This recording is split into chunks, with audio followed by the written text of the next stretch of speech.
अस्सलाम वालेकुम। हम सर मोइज़ अमजद के साथ अपना सेशन कंटिन्यू करते हैं और मेरा क्वेश्चन ये है सर कि हमारा एजुकेशनल सिस्टम इस तरह से डिज़ाइन नहीं किया गया है कि इंडिविजुअल्स के पास एजुकेशन के अंदर उनको इतना ज़्यादा इन्वॉल्व कर लिया जाए कि वो उस मेचोरिटी के स्टेज पर ही ना पहुँचें जहाँ पर वो सोसाइटी के टैबूज़ और सर्टन एस्पेक्ट्स को क्वेश्चन कर सकें। ये आपकी बात बहुत हद तक ठीक है जी। यानी इट इज़ अनफॉर्चुनेट कि हमारी जो एजुकेशन है और उसका ये इशू नहीं है प्राइमरीली, अगर आप देखा जाए तो उसका मसला असल में कुछ स्किल्स सिखा देना है। वो भी वो स्किल्स हैं उनमें से अक्सर कि जो ज़िंदगी में कोई काम नहीं करती। ठीक है जी, आपने अगर what you are going to do later on in life has nothing to do with what you studying right now most of the times. और कैरेक्टर डेवलपमेंट जो है ये असल में एजुकेशनल इंस्टीट्यूशंस का इशू नहीं है, इसको क्लियरली मानना चाहिए। ठीक है जी, यानी मानना चाहिए मैं इसलिए कहता हूँ क्योंकि वो इंस्टीट्यूशंस भी कि जो ये कहते हैं कि हमारे मकासद में से एक मकसद कैरेक्टर डेवलपमेंट है। मैं आपको यकीन करें कि मैंने जब उनको क्लोजली देखा है तो उनके पास कोई मेथड नहीं है कैरेक्टर डेवलप करने का। यानी हमारे पास जो मेथड है कैरेक्टर डेवलपमेंट का वो मैं आपसे अर्ज़ करता हूँ। आज भी जिस वक्त गवर्नमेंट जो है वो ये कहती है कि हम अपने बच्चों को बेहतर इंसान बनाना चाहते हैं तो वो कहती है कुरान पढ़ा दो। ठीक है जी, यानी कुरान पढ़ाई नहीं दो, यानी कुरान याद करवा दो, हिफ्ज़ करवा दो, इसके नतीजे में बेहतर इंसान बन जाएगा।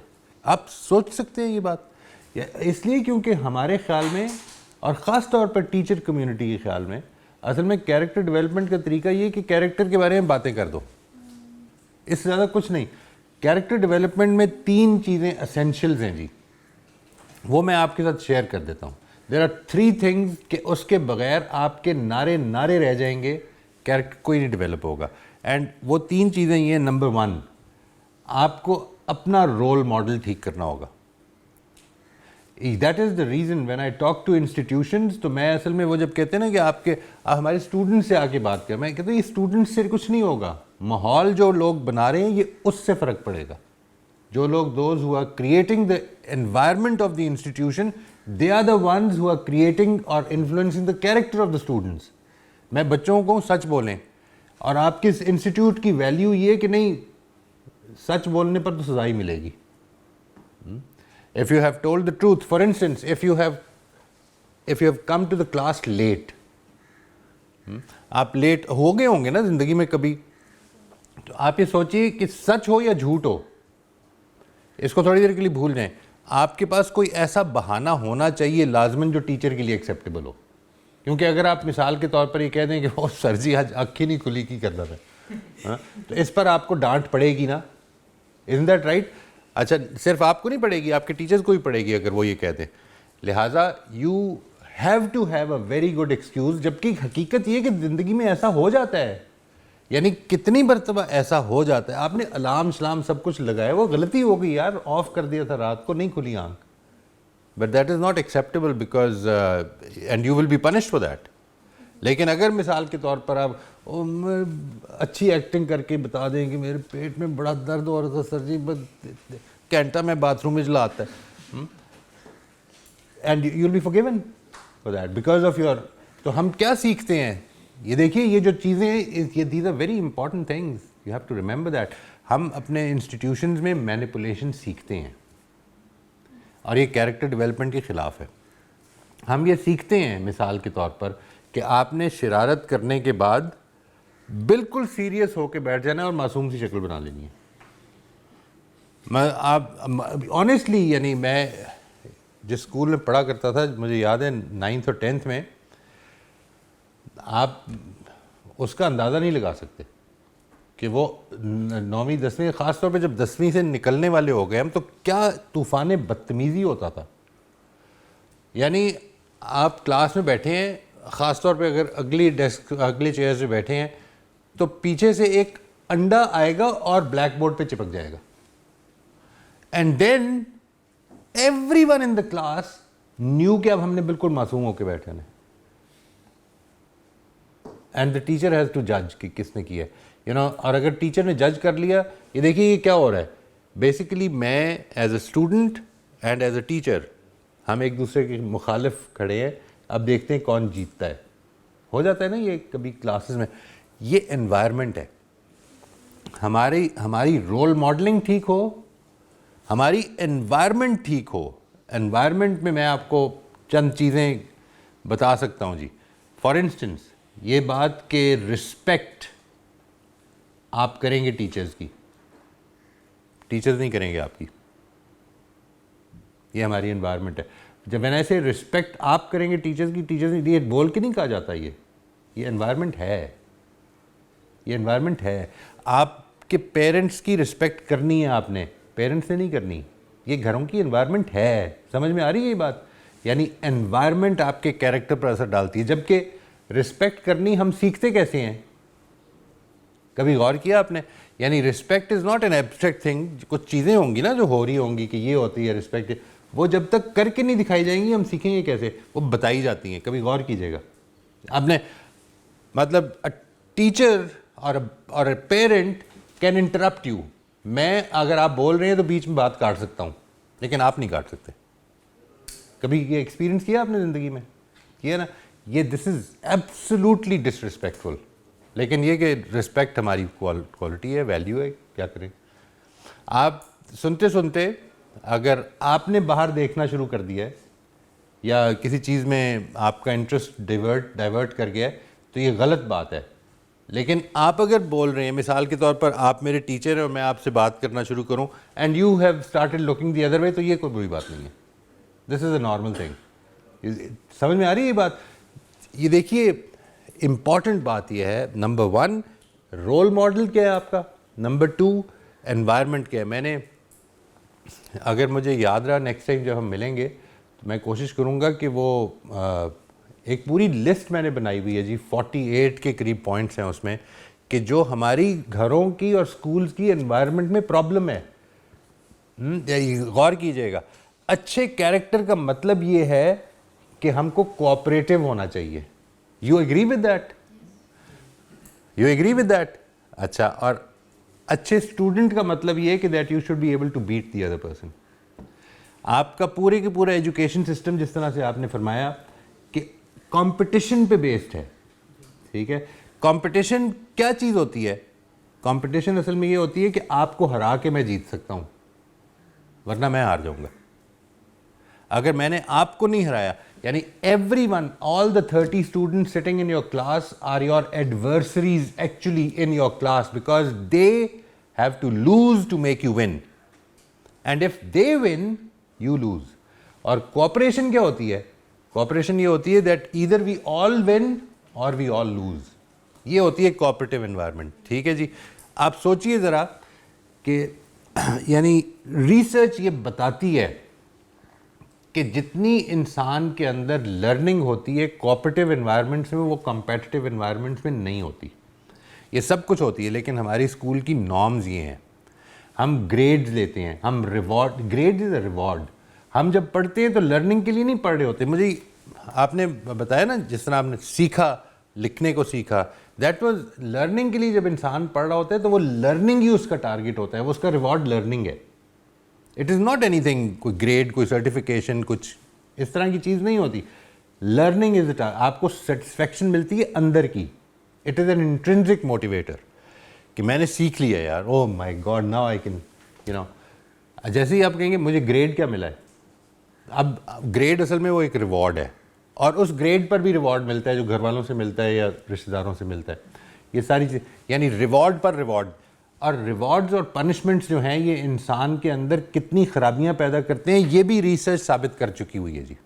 इट इज़ एब्सोल्युटली क्लियर कि आप अगर किसी को रिवॉर्ड कर रहे हैं पनिशमेंट में, अच्छा कैरेक्टर शो करने पर रिवॉर्ड कर रहे हैं, तो उसके नतीजे में क्या होगा? ये सब चीज़ें बड़ी ख़तरनाक हैं, इसको समझना चाहिए। तो ये बात बिल्कुल ठीक की है उमर ने, दैट हमारे इंस्टीट्यूशंस में जो सिचुएशन है, अच्छा मैं आपको बता रहा था 3 चीज़ें हैं, role model, environment, and number 3 is good conversations. Good conversations का मतलब ये कि that you should have a very safe environment, जिधर आप अपने टीचर्स के साथ, अपने घर वालों के साथ, अपने बुजुर्गों के साथ अपनी बात, अपनी फीलिंग्स को शेयर कर सकते हो। ठीक है जी। मैं आपको यकीन दिलाता हूँ आप लोगों का, यानी I can understand this because I have seen this happening to many many children. आपने अगर कभी अपने वालिदैन को या अपने टीचर्स को या किसी बड़े को, ये अपनी एक फीलिंग है fear is a natural feeling. कभी फियरफुल हुए हैं आप? कभी खौफज़दा हुए हैं? अच्छा, आपने अगर कभी अपने पेरेंट्स से बचपन में इधर उधर शेयर किया होगा ना कि मुझे डर लग रहा है, तो नहीं, कोई डरने की ज़रूरत नहीं है। हैं? क्या मतलब, ज़रूरत के तहत तो नहीं डर लग रहा, ये तो मुझे लग रहा है। अच्छा, और फिर जब बड़े कहते हैं तो मतलब क्या मतलब है, बड़ों को कभी डर नहीं लगा? बड़ों को डर लगता है इस बात से, मिसाल के तौर पर दे बिकम एंग्शियस कि कहीं मेरी जॉब ना चली जाए। मतलब हम बच्चों को तो इस बात पे डर नहीं लगेगा अभी, बच्चों को यानी इस बात पे डर नहीं लगेगा ना कि वो कहीं अभी यूक्रेन पर हमला हो गया है, 4 साल का बच्चा इस बात पे खौफज़दा बैठा हो, you know, they are not going to be scared about international issues, they are only going to be scared about the cat. You know, वो बाहर बैठी कैट करके उसने किया तो बच्चा डर गया, बच्चे ने इसी बात पे डरना है। ठीक है ना जी। क्यों परेशान होते हो? परेशान होने की कोई बात है ये? You know what is happening over here. मेरी फीलिंग जो थी एज अ 5 ईयर ओल्ड, जब मैं परेशान था और मेरे पेरेंट्स ने या मेरे बड़ों ने मुझे कहा कि ये कोई परेशान होने वाली बात है क्या, ये छोटी सी ये गाड़ी 3 रुपए की गाड़ी थी, उसको टूटने पर रो रहे हो, तो मैं और किस बात पे रोऊं, मतलब जहाज़ के गिरने पे रोऊं? आई डोंट, मेरा ये पॉइंट ऑफ रेफरेंस ही है, ज़िंदगी मेरी ये, मेरे लिए वो 3 रुपए वाली गाड़ी जो आपके लिए कोई हैसियत नहीं रखती, वो बड़ी इंपॉर्टेंट थी। I felt hurt, I lost it, you know, I used to spend my days with it, and you are saying कि ये कोई हैसियत ही नहीं थी। तो we don't know how to treat them, ये हमारी एनवायरनमेंट्स हैं। ये जो है ना रोल मॉडलिंग, एनवायरनमेंट के कैरेक्टरिस्टिक्स आपके ठीक होने चाहिए। Environment should be based on principles, it should not be based on hierarchies. ठीक है जी। जब हम हायरार्कीज में बेस्ड होते हैं, देखिए अगर तो I can not be sarcastic towards a teacher, ये तो जानते हैं ना, but a teacher can be sarcastic towards me, isn't that right? A parent can be sarcastic towards a child, but a child cannot be sarcastic towards a parent. Problem क्या है? इससे हम सीखते क्या हैं कि आप भी अपने से छोटे की तरफ सार्केस्टिक हो सकते हैं। ये देखें, ये साइलेंट लेसन्स हैं एनवायरनमेंट जो दे रहा है। इस वजह से ये बात बिल्कुल ठीक कही है उमर ने, दैट एजुकेशन का एक इशू है कि वो हमें अगर एक तरह से एक रैट रेस में डाल दे कि जिसके नतीजे में हमारे अंदर वो एबिलिटी डेवलप ही ना हो कि हम क्वेश्चंस कर सकें। एक तो ये बात, अब मैं आई थिंक मैंने बहुत लंबी तमहीद बांध दी। एक तो ये बात याद रखिए कि इंसान के अंदर जो एबिलिटीज़ हैं ये पॉसिबल है, और ये जो डेवलपमेंट है ना जी, जो मिसाल के तौर पर ये डेवलपमेंट कि आदमी अपने बच्चों से निकल कर अपनी सोसाइटी की वैल्यूज़ पर आ जाएगा, अब अपने पेरेंट्स से निकलकर अपनी सोसाइटी की वैल्यूज़ पर आ जाएगा। ये डेवलपमेंट जनरली होती है स्कूल गोइंग एज में। ठीक है जी। लेट्स से 5 साल है आपकी स्कूल गोइंग एज, तो 5 साल कहेंगे इसको, ये नॉर्मल टाइम है इसकी डेवलपमेंट का। लेकिन एक बच्चे को रोक दिया, स्कूल नहीं भेजा, तो वो 10 साल पे स्कूल जाना शुरू हुआ, तो उसका ये जो डेवलपमेंट है ये डिले हो जाएगी। समझ आ गई? इसी तरह से जिस तरह से आपने, जो आपका सवाल है उसका बेसिकली जवाब ये है कि आप चैलेंज करेंगे ही करेंगे, सिर्फ ये कि वो डिले हो जाएगा अगर आपको अभी टाइम नहीं मिला। यानी आपको इस तरह की रैट रेस में डाल दिया जिधर आपकी मेंटल डेवलपमेंट जो है वो डिले हो गई। यानी व्हेन आई से मेंटल डेवलपमेंट डिले हो गई, तो इसका मतलब ये नहीं कि कोई एबनॉर्मेलिटी है। असल में ये stages of development are not age specific, वो असल में एनवायरनमेंट से डेवलप होता है आदमी। आपको जो एक्सपोजर्स मिल रहे हैं उसके नतीजे में वो डेवलपमेंट्स हो रही हैं। और इसमें ये भी समझने वाली बात है कि कुछ चीज़ें जो हैं वो बच्चों को नहीं समझ में आ सकती, आ ही नहीं सकती, कि चैलेंज करना है, नहीं करना है, मान लेना है, unless that you start teaching them, unless that you start becoming a teacher has to show a role model of a learner in front of a student, कि मैं भी सीखता हूँ, कैसे सीखता हूँ, how do I keep learning and this is a lifelong process. ये जिस वक्त आप अपने बच्चों के सामने करेंगे ना, तो उस वक्त असल में बच्चों को शौक़ पैदा होगा कि हमें भी फिर ये करना है, ये सीखना है। लेकिन अगर if you are a know all parent for instance, मुझे तो सब कुछ पता है, you know, then you won't have to listen to your children, and if you don't listen to them वो डेवलप भी नहीं करेंगे। आपको पता है ये जो सोचना समझ रिफ्लेक्शन की जो आदत है, ये जो रिफ्लेक्शन की आदत है इंसान के अंदर, वो असल में वो आदत है जो कि आपको एक अच्छी गुफ्तगू करने की भी इजाज़त दे देती है। आप रिफ्लेक्ट ही नहीं करते कभी, यानी ये हमने ये गुफ्तगुएँ की, सारी की, रिकॉर्डिंग हो गई, सब कुछ हो गया, भूल गए नहीं। रिफ्लेक्शन से लर्निंग पैदा होगी। मेरे बताने से कुछ नहीं होगा जी, ऑनेस्टली। लेकिन आप में से कल परसों किसी ने कहा कि ये मैंने आपसे बहुत कुछ सीखा है। मैंने कहा नहीं, ये मैंने नहीं सिखाया कुछ भी, मैंने तो वो 30 लोग थे उन सब के सामने रखा था ना। आपने कैसे सीख लिया? मतलब बाकी 29 ने क्यों नहीं सीखा? ये तो स्टूडेंट का पोटेंशियल है, इसलिए सीखा क्योंकि वो जो मैंने गुजारिशात की, उन्होंने वो प्रैक्टिस की। एक आदमी ने सुन ली, उसके बाद प्रैक्टिस नहीं की, कुछ नहीं सीखेगा। तो it is the potential is there. और हमारी जो एजुकेशन है, जिस तरह उन्होंने फरमाया, उसमें एक और प्रॉब्लम जो बहुत सीरियस है वो ये कि ये टीचर ओरिएंटेड एजुकेशन है। यानी यहाँ पर टीचर सेंटर्ड एजुकेशन जिसको आप कहते हैं। यानी आप ज़रा इमेजिन करें कि आपकी पूरी क्लास में, ये देखिए, ये सेटिंग देख रहे हैं आप, ये जो है, आप इस तरह बैठे हैं, ये इस तरह बैठे हैं, वहाँ पे भी कुछ लोग आ जाएं। इधर सबसे इम्पॉर्टेंट आदमी कौन है? टीचर सबसे इम्पॉर्टेंट है। और आपके ख्याल में स्कूल में सबसे इम्पॉर्टेंट आदमी कौन होता है? Principal, right. और स्कूल बनता किसके लिए?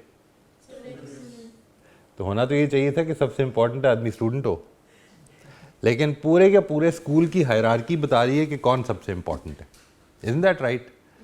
ये देखें, ये है एनवायरनमेंट, ये है एनवायरमेंटल इफेक्ट्स। जिस वक्त आप इस पोजीशन में होंगे कि आप बड़े होंगे, तो आप भी यही करेंगे ना।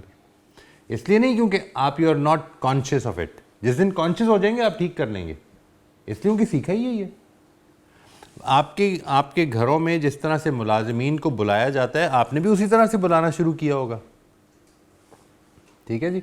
उसके बाद अगर कभी कॉन्शियसनेस पैदा हो गई कि नहीं यार ये इंसान है, हमें इनके साथ मामला ठीक करना चाहिए, अगर खुदा ना खास्ता बुरी तरह बुलाया जाता है, जिस दिन कॉन्शियसनेस हो जाएगी आप ठीक करना शुरू कर देंगे। ऐसा ही होगा ना जी, वरना otherwise you will stay with in the norms of your house hold, with in the norms of your society. एक ही लोड़ है खाम खा थैंक यू कहने की, ठीक है, कम में होना फिट जाएंगे। इस तरह से बर्बाद नहीं करना, बिगाड़ना नहीं चाहिए मुलाजमीन को, कोई ज़रूरत नहीं, ठीक है। नहीं, द ह्यूमन बीइंग्स प्राइमरली। वो कल मेरे पास, आप में से देखा होगा किसी ने, एक बड़ा खूबसूरत मैसेज था। वो एक आदमी ने अपनी घड़ी दिखाई, वो कहता है ये देखो ये 15 लाख की घड़ी है। तो दूसरा दोस्त कहता है यार कमाल है, मैं 15,000 की मेरी घड़ी है और देखो टाइम भी एक ही बता रही है। तो उसने कहा कि नहीं, वो तुम्हारा टाइम बता रही है, ये मेरा टाइम बता रही है। समझ आ रही है बात?